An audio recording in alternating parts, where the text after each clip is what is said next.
नमस्कार, मैं डॉक्टर कंचन सिंह भारत होम्योपैथी में आप सभी का स्वागत करती हूं और आशा करती हूं कि आप सभी अच्छे और स्वस्थ होंगे। लोगों का मिथ है कि पार्किंसन सिर्फ बुजुर्गों की बीमारी है।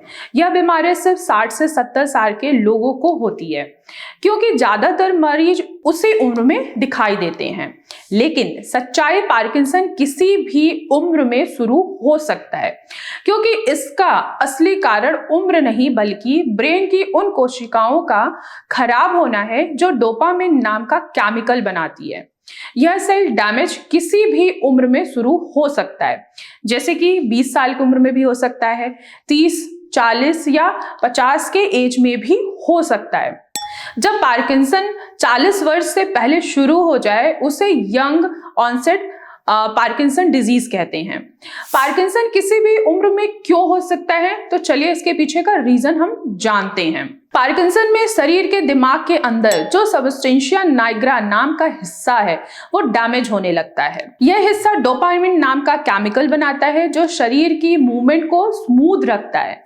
यह डैमेज सिर्फ उम्र से नहीं होता है, अन्य कारणों से भी ये ट्रिगर हो सकता है। अगर पहला हम कारण देखें तो पहला है जेनेटिक कारण, यानी कि परिवार में से अगर किसी को भी है तो वो आप में भी होने की संभावना बढ़ जाती है। कुछ लोगों में दिमाग का डोपामिन कोशिकाएं जो होती हैं वो जन्म से ही कमजोर बनती हैं। अगर परिवार में किसी को पार्किंसन रहा है तो यंग एज में होने की संभावना थोड़ा सा बढ़ जाता है। दूसरा फैक्टर है इन्वायरमेंटल टॉक्सिन्स।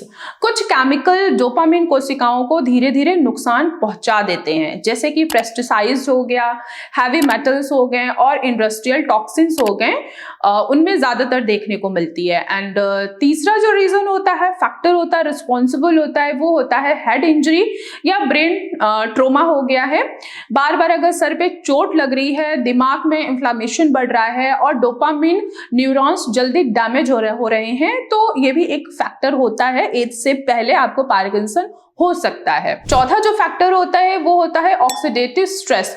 कुछ लोगों में दिमाग में जो फ्री रेडिकल्स जो होते हैं वो ज्यादा बनते हैं, जिससे न्यूरॉन्स जल्दी ब्रेक डाउन होते हैं और पार्किंसन होने का खतरा जल्दी बढ़ जाता है। तो आइए समझते हैं कि पार्किंसन के जो शुरुआती सिम्टम्स होते हैं, मूवमेंट से हम कैसे पहचान सकते हैं। अगर हम मोटर सिम्टम्स की बात करें तो हाथ पैर में कंपन होगा, यानी कि ट्रिमर्स होंगे, कठोरता यानी कि रिजिडिटी बढ़ जाएगी, शरीर की जो स्पीड है वो कम होने लगता है जिसको हम ब्रेडिकाइनेसिया कहते हैं, चलने में परेशानी होगी, बोलने और बैठने में भी प्रॉब्लम महसूस होती है पेशेंट्स को। अगर हम नॉन मोटर सिम्टम्स की बात करें तो उसमें क्या होगा कि कब्ज होगा, घबराहट होगी, आपका नींद डिस्टर्ब हो सकता है, डिप्रेशन में आप जा सकते हैं, आपको किसी भी चीज का स्मेल नहीं आएगा जिसको हम लॉस ऑफ स्मेल कहते हैं, या आपको बहुत ज्यादा थकावट यानी कि फटीग होगा। पूरा अगर कंक्लूजन देखा जाए तो पार्किंसन की जो असली वजह है दिमाग की डोपामिन कोशिकाओं का डैमेज है। यह डैमेज किसी भी उम्र में हो सकता है, इसलिए पार्किंसन सिर्फ बुजुर्गों की बीमारी नहीं है, यह किसी भी एज ग्रुप में हो सकता है। तो मैं आशा करती हूं कि आप लोगों को समझ में आया होगा कि पार्किंसन सिर्फ ये ओल्ड एज में नहीं होता है, या किसी भी एज ग्रुप को हो सकता है। तो आज की वीडियो में बस इतना ही, फिर मैं मिलूंगी नेक्स्ट वीडियो में। तब तक के लिए धन्यवाद।